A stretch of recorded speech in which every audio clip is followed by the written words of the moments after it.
নমস্কার। অ্যাপারেন্টলি অধ্যস্ত বাংলায় আজকে আপনাদের স্বাগত। আজকে ভগবানের নিজের হাতে লেখা একটি চিঠি নিয়ে আলোচনা। খুব গুরুত্বপূর্ণ একটি চিঠি। চিঠিটি ছোট হতে পারে, কিন্তু লাইনগুলো আমার মনে হয় বোমার মতন। যেই বোমা নিজের শরীরে এসে পড়লে, শরীরে তো আসলে বোমাই পড়ে না, আধ্যাত্মিক বোমা মনের উপর এসে পড়লে সেই মন খণ্ড বিখণ্ড হয়ে যায়। সুতরাং ভগবানের জন্যই লাইনগুলো মন দিয়ে শুনুন, আমার কথা না শুনলেও চলবে। ভগবান লিখছেন, চিঠি শুরু করছেন ওম লিখে, তার যেমন ভাব সেই সময়। 24/1/90, আমার জন্মেরও আগে,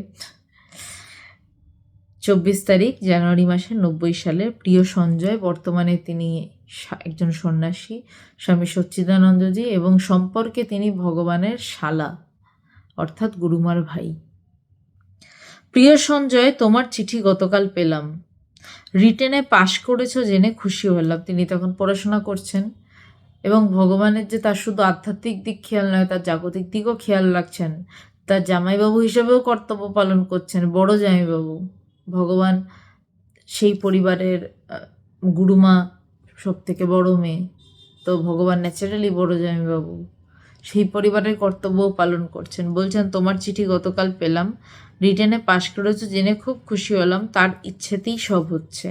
এবার কি বলছেন, যে রিটেনে পাশ করেছো জেনে খুশি হলাম, কিন্তু তার ইচ্ছেতেই সব হচ্ছে, অন্য কিছু নয়, তার ইচ্ছেতেই সব হচ্ছে। তোমার সৎ চিন্তা এবং সৎ কার্যই তোমাকে এগিয়ে নিয়ে যাবে। একজন জামাইবাবু তার শালার সাথে কি ধরনের কথা বলে, আর ভগবান কি বলছেন? বলছেন যে তোমার সৎ চিন্তা এবং সৎ কার্য, তুমি যে ভালো কাজ করছো সেটাই তোমাকে এগিয়ে নিয়ে যাবে। বড় তুমি হবেই, নিশ্চিন্তে থাকো। সে আজকে সাধু, এবং আমি দেখে তার সাথে দীর্ঘদিন মিশে এটুকু বলতে পারি, তার মধ্যে ভালোবাসা এসেছে। যার মধ্যে ভালোবাসা আছে সে তো বড় হবেই, ভগবানের কৃপাতেই এসছে, কিন্তু এসেছে। তাই বলছেন যে বড় তুমি হবেই, নিশ্চিন্ত থাকো। এবারের পরের লাইনগুলো সেই বোমা। কারোর একজনের সাথে ভগবান কথা বলেছেন, সেই নামটা উজ্জ্বল থাক। অয়ের সাথে কথা বলে ভালোই করেছ। এর পরের যে লাইনগুলো বলছেন খুব মন দিয়ে শুনুন। মানুষের জীবনে ঈর্ষা একটা মারাত্মক রোগ। এ রোগের প্রতিকার নেই। যতক্ষণ না আত্মজ্ঞান হচ্ছে ততক্ষণ ঈর্ষা থাকবেই। গেরুয়া পড়লেই সর্বত্যাগী হয় না। কে বলছেন? ভগবান। কি বললেন? মানুষের জীবনে ঈর্ষা একটা মারাত্মক রোগ। যে ও বড় হচ্ছে, আমি হব না? হও না, তুমিও বড় হও, কিন্তু তাকে টেনে নামানোর চেষ্টা হচ্ছে ঈর্ষা। আর ঠিক আছে, ও বড় হচ্ছে, আমিও বড় হব, ও আরো বড় হোক, আমি আরো বড় হব। এটা হচ্ছে হেলদি কম্পিটিশন, এটা হচ্ছে সৌন্দর্য একটা মানুষের। কিন্তু এই যে টেনে নামানোর চেষ্টা, এই ঈর্ষা বড় মারাত্মক। আর আধ্যাত্মিক জগতে ঈর্ষা আরও বেশি থাকে। হ্যাঁ, আধ্যাত্মিক কথা বলতে গিয়েই বলছি, কারণ তখন মনগুলো আরো সূক্ষ্ম হয়ে যায়। ওই সূক্ষ্ম মন নিয়ে ঠোকাঠুকি করতে খুব আরাম লাগে, তখন ঈর্ষা আরও মারাত্মক।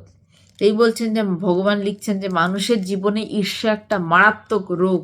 এই রোগের প্রতিকার নেই, যে এই রোগটার প্রতিকার নেই যে অন্যকে টেনে নামাবো, অন্যের মতন হব না, ও বড় হয়েছে আমি আরো বড় হই, এই চেষ্টা নয়, ওকে টেনে নামাবো, এই হচ্ছে ঈর্ষা।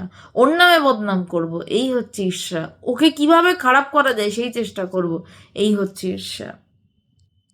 যতক্ষণ না আত্মজ্ঞান হচ্ছে ততক্ষণ ঈর্ষা থাকবেই। বলছে ঈর্ষার প্রতিকার একমাত্র কিসে? না আত্মজ্ঞানে, ব্রহ্মজ্ঞানে। যতক্ষণ নিজের সাথে নিজের দেখা না হচ্ছে ততক্ষণ তো আমি অন্য লোককে অন্য লোক ভেবে ঈর্ষা করব। কিন্তু যখন জানছি সবেতে আমি, সবটা আমি, আমিও যা সেও তা, তখন ঈর্ষা কি আমি নিজেকে করতে পারি? না, পারি না। তখন আবার অনুভব হবে যে ও তো আমি, তো কাকে ঈর্ষা করব, তখন ভিতর থেকেই সে ঈর্ষা চলে যায়। তাই ভগবান বলছেন যে যতক্ষণ না আত্মজ্ঞান হচ্ছে ততক্ষণ ঈর্ষা থাকবেই। আত্মজ্ঞান ছাড়া ঈর্ষা যাওয়ার কোনো পথ নেই। এরপরের লাইনটা মাথায় ঢুকিয়ে নিন, গেরুয়া পড়লেই সর্বত্যাগী হয় না, আত্মজ্ঞান লাভেই সর্বত্যাগী হয়।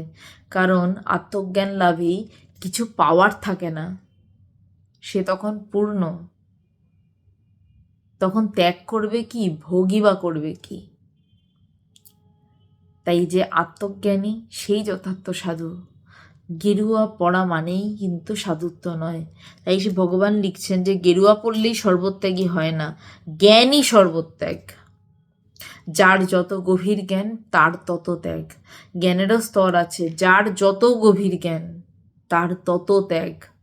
তার মানে তার তত ত্যাগ মানে সে তত পূর্ণ, মানে আমার আর লাগে না, আমার আর লাগে না, আমার আর লাগে না। ওরালের জন্য তৈরি হও, অর্থাৎ রিটেনে পাশ করেছো, সুতরাং ওরাল পরীক্ষার জন্য তৈরি হও। দেখো ঠাকুর কি করেন। সব কথার পিছনেই ভগবান নিজের কিছু রাখছেন না, বলছেন না দেখো ঠাকুরের ইচ্ছাতে হয়েছে, ঠাকুর কি করেন। লালুর খবর কি, অর্থাৎ লালু মাসি কেমন আছে। দোলা মাসি, দোলার খবর কি। ভগবান বড় জামাইবাবু হিসাবে তাদেরও খবর নিচ্ছেন। এইরকম মারাত্মক কথা বলে দেওয়ার পরও যে মানুষের জীবনে ঈর্ষা একটা মারাত্মক রোগ, এই রোগের প্রতিকার নেই। যতক্ষণ না আত্মজ্ঞান হচ্ছে ততক্ষণ ঈর্ষা থাকবেই। গেরুয়া পড়লেই সর্বত্যাগী হয় না, জ্ঞানই সর্বত্যাগ।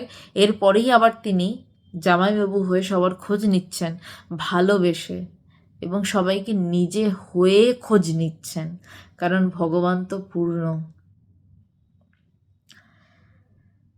আমরা ভালো আছি। মা 28 তারিখে কলকাতা যাবে। দেবযানী পড়াশোনা চলছে, অর্থাৎ ভগবান তার মেয়ের খবরও দিলেন যে দেবযানীর পড়াশোনা চলছে। বেদান্ত সোসাইটির কাজ চলছে। 1990 সাল, অর্থাৎ বেদান্ত সোসাইটি প্রতিষ্ঠিত হয়ে গেছে, বেদান্ত সোসাইটির কাজও শুরু হয়ে গেছে। সবাই ভালো আছি। মা বাবাকে আমার প্রণাম দিও। সে তখন জ্ঞানী, ভগবান তখন জ্ঞানী, কিন্তু জাগতিকভাবে তিনি তার শ্বশুর শাশুড়িকে প্রণাম জানালেন যে বাবা মাকে আমার প্রণাম দিও।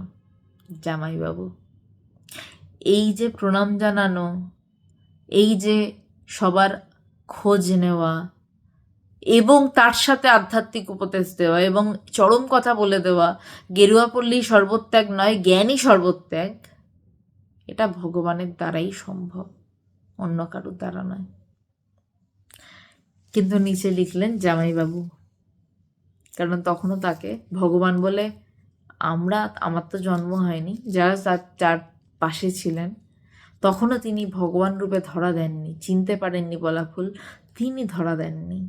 তিনি যেদিন ধরা দিয়েছেন সেদিন তাকে ভগবান বলে মানুষ চিনতে পেরেছে।